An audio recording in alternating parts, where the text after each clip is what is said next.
Coming up on the Sports Desk, the El Camino softball squad has been having a record-breaking season. We'll tell you what's been the secret sauce behind their 2015 success. Plus, Elko baseball has been firing on all cylinders as the regular season winds down. Find out if they could capture 3 big conference wins against LA Harbor College. And as always, we'll get you all caught up on scores, highlights, and updates on Torrance's prep and JUCO sports scene. The Sports Desk starts right now.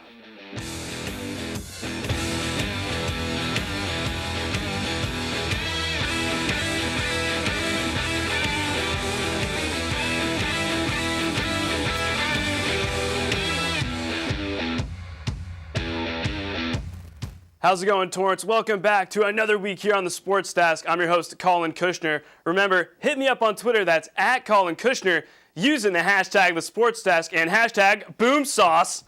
As I said last week, the El Camino College softball squad has been hashtag killing it. The Lady Warriors have rattled off 5 consecutive wins before having their 5th win streak of the season snapped by Compton College. The Warriors trying to avoid losing 2 straight games for the 3rd time this year. Elko taking on East LA College. The Warriors have won the first 2 games against the Huskies this year, trying to make that 3 in a row. Reina Trejo in the circle for Elko. Top 1, Larissa Muno singles up the middle. 1 run's going to score. East LA, it goes up 1-0.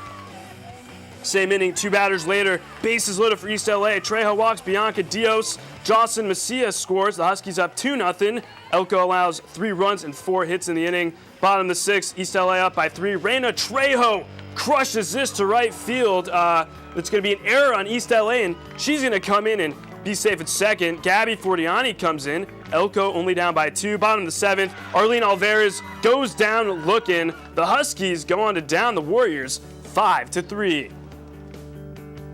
So Elko drops their 2nd straight game, but for just the 3rd time this season. And in their next game, the Lady Warriors snap their little 2-game skid and take down LA Valley College 3-0.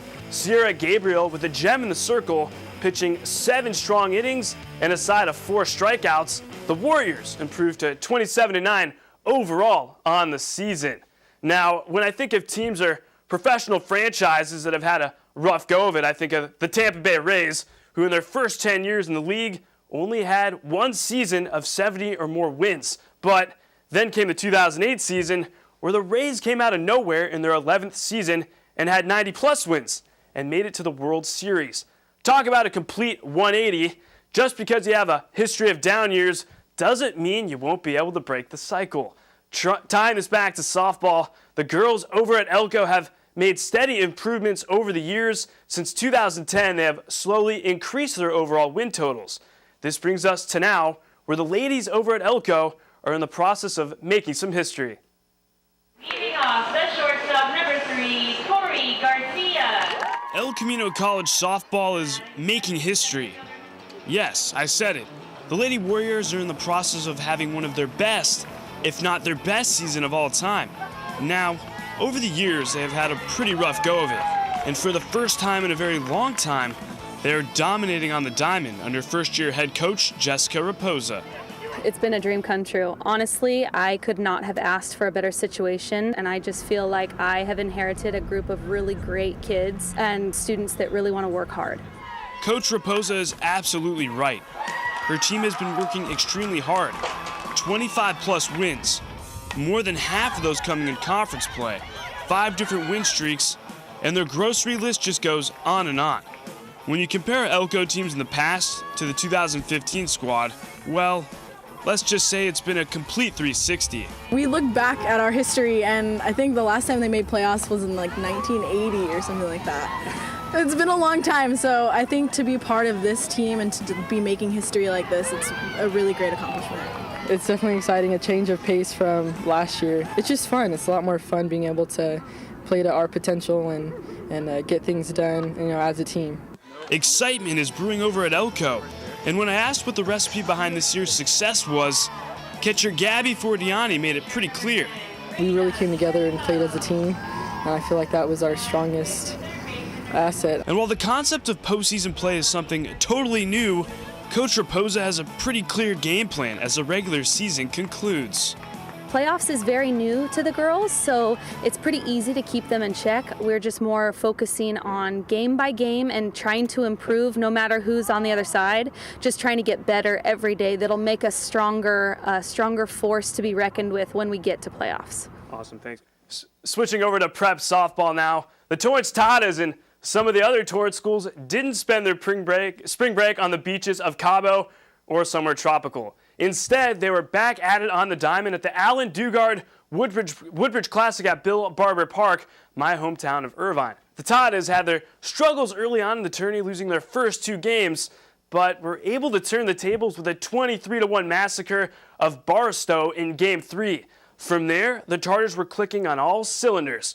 Torrance met up with rival North in the semis and was able to avenge that 7-2 TNT semis loss last month with an 8-5 dub over the Saxons. After that, well, the Tartars just keep the momentum rolling. Torrance takes down Northwood 8-0 in the championship game. It was a night to remember for pitcher Marissa Moreno, who tosses a 5-inning perfect game with 9 strikeouts. And to add to her already impressive tourney stats, Moreno gets it done at the dish with a home run and 4 ribbies as the Tartars grab the Allen Dugard Woodbridge Classic banner. Conversely, for the Saxons, well, they had their share of struggles in the Dugard Classic. They saw their 7-game win streak get snapped and lost to rival Torrance in the semis. It's North's first loss to the Tartars since 2013. Now let's do a little crunching of the numbers. In the 5 games played, the Tartars averaged just under 9 runs, only allowing 3 in the Dugard Classic, while the North Saxons are averaging about 6 runs per game and allowing just over 6. The Tartars clicking both offensively and defensively in this year's tourney, while the Saxons couldn't keep up with their runs allowed. When we come back, we are going to take you to the baseball diamond, where the El Camino Warriors look for some much-needed conference wins against LA Harbor College. Stay right where you are. Michael Adams? Here. Michael Adams? Here. Michael Adams.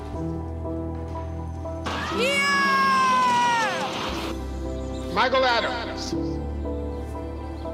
Students who miss 18 days of school in any grade risk falling behind and not graduating. Absences add up. Keep track at boostattendance.org today. Chris Domine is a husband and a father. Chris is an athlete. Chris is even an Ironman. But 10 years ago, Chris was facing a very different story because his kidneys were failing. Basically, the doctor said, if you don't get a kidney transplant and if you don't do dialysis, you are going to die. Fortunately, Chris received a second chance at life, made possible by an organ donor. You know, your well-being changes, you know, from loss of hope to better times ahead. More than 100 million people in America are registered organ, eye, and tissue donors. People of every age and ethnicity, because they believe it's the right thing to do. Imagine what you can make possible by leaving behind the gift of life. Learn more and sign up as an organ, eye, and tissue donor. Go to organdonor.gov. Welcome back, everybody. Hit me up on Twitter. That's at Collin Kushner, using the hashtag #TheSportsDesk and hashtag #BoomSauce. Over on the baseball diamond, the West Warriors have been pretty dominant up to this point. The new kids on the block in the Pioneer League haven't let that get in their way. West, coming off 3 straight wins, looking to make it 4 straight against former Bay League foe Palos Verdes in a non-league matchup. PV up 2-1 in the bottom of the 7th, but West's Trevor Mallett ties us up at 2 on a fielder's choice by pinch hitter Nathan D'Amelia. This one goes into extras as Palos Verdes scores a run in the top of the 8th to seal the victory. Nathan Santiago has 2 hits for the Warriors, and Cody Whistler adds an RBI in the loss. It's West's first loss to PV since 2012. Now, in their next game, the Warriors got back on track with a 5-1 victory over Palisades. West improves to 11-5 overall. Meanwhile, down south, the Spartans taking part in the 11th annual Righetti Spring Classic. South entered the tournament coming off that 10-0 loss at the hands of Notre Dame. And in Game 1 of the tourney, South tops Cabrillo 11-5. In Game 2, a 7-1 dub over Pioneer Valley. And in Game number 3, South has a little hiccup against Foothill, but finishes the tourney strong with a win over Buhawk Colony. The Spartans go 3-1 in the tourney, averaging just over 5.5 runs per game compared to the just over 4 runs in the previous 4 games. Now, over at Torrance High, the Tartars have lost 8 straight games. Let's not forget, this is the Torrance Tartars program that captured the CIF Division IV Southern Section Championship over South last year. Torrance spending their spring break at the Ryan Lemmon Invitational, trying to change their 2015 fortunes. In game numero uno, Torrance grabs 4 runs in the first 2 innings to hang on against Brea Olinda 4-2, snapping that 8-game skid, but they didn't get too cozy for long as they dropped their next 4 tourney games. Torrance was 27-8 overall last year, and well, this season they have surpassed that 2014 loss total by almost double. Rounding out your prep baseball news, the Bishop Montgomery Knights. Bishop coming off 3 straight wins, 2 of those big league dubs heading into their spring break destination. No, not Panama City, Florida. It was the St. Paul tournament. Bishop takes their first 2 games over Providence and Mission Prep. In game numero tres, the Knights up 6-3 going into the 5th, and Whittier Christian takes over with runs in the bottom of the 5th and 6th innings to stun the Knights. In the tourney finale against Long Beach Jordan, Bishop falls again. So the Knights started off the St. Paul tourney on fire with 2 wins, but ran out of gas in the final 2 as they split the tourney with 2 wins and 2 losses. Since I love math so much, just kidding, it was actually my least favorite subject in school. Here's a little side-by-side comparison of the Knights in last year's and this year's St. Paul tourney. Last year, Bishop scoring more runs and allowed more, while this year's Knights team scoring less and allowing less. Both squads finished the St. Paul tourney with an overall record of 2-2. Over to JUCO baseball, the El Camino Warriors, winners of 3 straight, coming into an important conference series with LA Harbor College.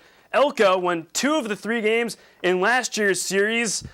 Dalton Erb on the bump for El Camino, looking for his 5th win of the 2015 season. Let's pick it up in the top of the 4th. No score. Colin Dvorak goes down swinging. Dvorak becomes Erb's 5th strikeout victim. Top 5, still no score. Omar Avila, adios. Top 6, Edward Frey, see you later. Erb would have 9 strikeouts in this one. Bottom of the 8th, no score. Fred Smith singles. He advances second on an error, given his inner Money Manziel. And then very next batter, Ricardo Serrano singles to right center. Fred Smith is going to cruise around, touch home plate. Elko grabs the first run of the game. 2 batters later, Alex Turner with the hit. And another run's going to cruise all the way around, touch home plate again. Elko hangs on to beat LA Harbor 2-0. Dalton Erb pitches a gem for the Warriors, going 8 innings with 9 strikeouts. Kid was just feeling it all afternoon. In game 2 at Harbor, Elko down 8-4 after 7 innings, but grabbed 4 in the 8th and 2 in the 9th to sneak past Harbor 10-9. Fred Smith has 3 ribbies for the Warriors, and Jonathan Pasillas adds 2 RBI in game 2 of the 3-game set. For game 3, let's go back to Warrior Field. Elko hasn't swept the Seahawks since 2012. Here's some fans grabbing a little bit of sunlight before the game. Bottom of the 1st, Jake Sahagi at the dish, and he drives this deep in. Joseph Cortez tags up. Elko up 1-0. Next inning, all tied up at 1. Ricardo Serrano doubles to center, and 2 batters later, Sebastian Sanchez follows suit and singles to center field. Notch and Serrano cruise all the way around and score. Elko tacks on another run, up 4-1 after 2. Bottom of the 7th, Elko clinging to a 1-run lead. Darian Sylvester hits a line drive, putting runners on first and second. And the very next play, Brosef Notch, he's going to single to right, and Jake Sahagi is going to turn on the Jets, and he's going to cruise all the way around, touch home plate. Elko hangs on to win 6-4.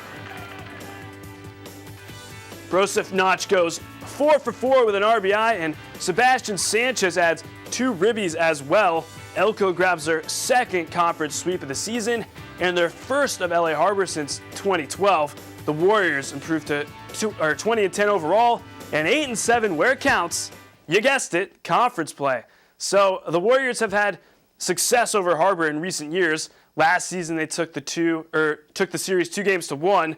The year before, the same thing.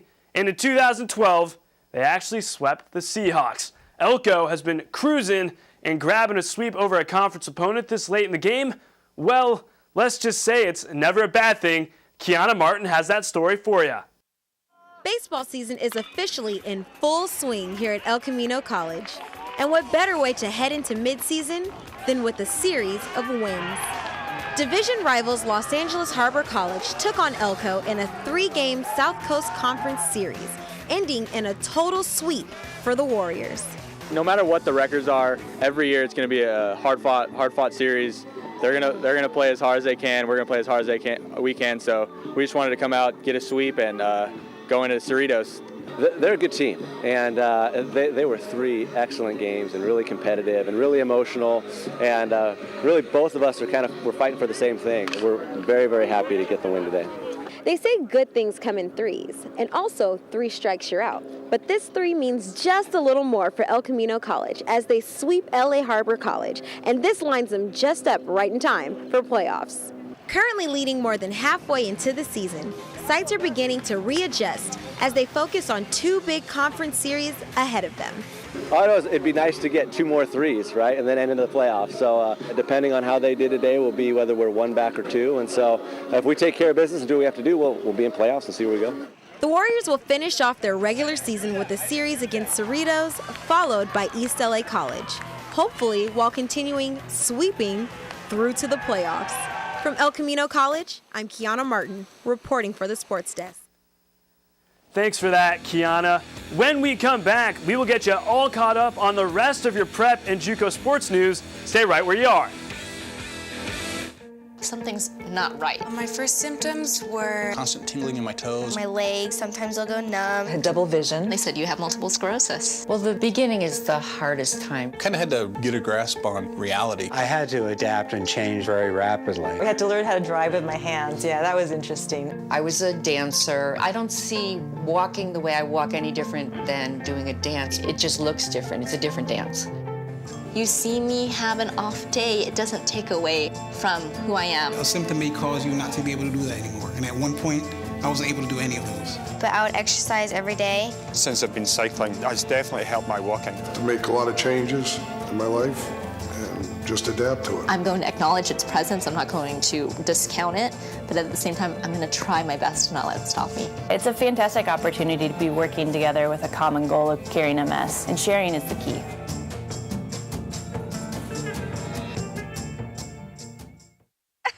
To Maddie, congrats on paying off all those student loans. Finally, right? How'd you manage that anyway? I started tracking my spending, changed a couple of habits. Wow, I'm kind of living paycheck to paycheck right now. I don't even know how I'm doing it. Well, have you tried saving a little? I want to, but where's that money gonna come from? Bill collectors, they're the worst. Am I right? When it comes to financial stability, don't get left behind. Not home. Get tools and tips for saving at feedthepig.org. Welcome back, everybody. You can hit me up on Instagram. That's the SportsDesk TV using the hashtag the SportsDesk and hashtag BoomSauce. Now, on the volleyball court, Elko has been having an unbelievable regular season. They have brought out their brooms 7 times and didn't lose a match until 1 month into the season. Their only 3 losses of the year happened to come against conference leader Santa Monica College and Long Beach City, who is in 3rd place right behind the Warriors. Elko taking on LA Trade Tech, a team they have swept the last 3 meetings. It's a name we have heard time and time again. This year, Cesar Medina. He has 10 kills, and former Bishop Montgomery Knight Andre Labayan adds 8 digs in Elko's regular season finale versus Trade Tech. The win gives Elko their 16th win overall and 9th in conference play. Elko finishes 2nd overall in the Western States Conference, behind Santa Monica. It marks the 4th straight year the Warriors will be going to the playoffs. To prep volleyball now, Bishop Montgomery was in action over spring break. The Knights playing in their first game in April, trying to start the month off right against a tough Redondo team. Bishop was swept by the Seahawks last year, trying to avoid the same fate this season. Bishop gets swept again by the Seahawks. The Knights missing some important players in this one as they drop their second straight game. Switching gears, basketball season is long gone, but the boys here in Torrance picking up some Pioneer League honors, and 9 players named to the All-Pioneer League boys' first and second teams. South's Jordan Ting grabs most outstanding honors, helping to lead the Spartans to the first round of Southern Section play. Joining him from South, Ayeha Kukureha grabs first team All-Pioneer League honors. Other notable Torrance athletes on the first team, Torrance's Giovanni Jackson and North's Jerry Ip and Ryan Burnett. Now on the second team, North's Isaiah Holmes, South's Michael Yost, Torrance's Kusha Modanlo, and West's Craig Murayuma, all getting some Pioneer League love. All right, everybody, remember, I want to hear from you. Hit me up on Twitter with any cool pics and video, or feel free to give me a shout out if you just want to chat about sports. That's at Collin Kushner using the hashtag #TheSportsDesk and, of course, hashtag #BoomSauce. Thanks again to everyone who sent me pics this week. Big thanks to at ECC Warriors for grabbing a picture of me interviewing Elko softball catcher Gabby Fortiani. Look at that sweet salmon shirt I'm rocking. And in the next tweet, I'd like to give a thanks to my mom. This is just a little embarrassing. At Collin Kushner, fix your tie. Hashtag #TheSportsDesk and hashtag #BoomSauce. Thanks for that, Mom. And thanks for embarrassing me on live television. Time for some trivia. Here you go. What former Torrance High School pitcher plays for the Minnesota Twins AAA minor league affiliate, the Rochester Red Wings? Is it A, Manny Aloke, B, Jason Wheeler, C, Kyle Smith, or D, Thomas Wilkerson? Hit me up on Twitter, Facebook, or even email and Instagram with your answers. So each week since I've been the host here of the Sports Desk, I've been constantly adding new elements to the show. This week, I'd like to introduce the newest, my weekly sports rant. With the NHL regular season finally over, I can proudly say that my Detroit Red Wings, check out my tie, my family's from there in case you're wondering, have made it to the playoffs for the 24th straight year. Now, whether they actually win or not come playoff time is totally out of my control, but in some crazy way, them making it year in and year out might give me more satisfaction than if they won the Cup and then didn't make the playoffs the following season. Yeah, Kings fans, I'm talking about you. What? The Kings have etched themselves back into the hockey history books, but this time for the wrong reasons. LA became the 5th team since the NHL's expansion in the late 1960s to miss the playoffs after winning the Cup. That pivotal game against Edmonton when Martin Jones was started in place of Jonathan Quick, a head scratcher for me and I'm sure for you. So who do you want to win the Cup? Well, hit me up on Twitter with your NHL Stanley Cup picks. We'll see whether they match up with mine or not. All right, everybody, that's going to close the books on another week here on the Sports Desk. As always, we're available on Facebook. That's facebook.com/thesportsdesktv. Or if you'd like to email the show with any story ideas, it's thesportsdesk@torranceca.gov. Also, feel free to hit us up on Twitter with pics, video, or anything sports related here in the South Bay. That's at Collin Kushner, and use the hashtag #TheSportsDesk. And this line's thanks to Ken. If you have anything to feed the Sports Desk, we'll serve it right up with some boom sauce. And we're also on Instagram, so that's the Sports Desk TV. And don't forget, if you just feel like saying hi, you can do that as well. Take it easy, Torrance. We'll catch you next time.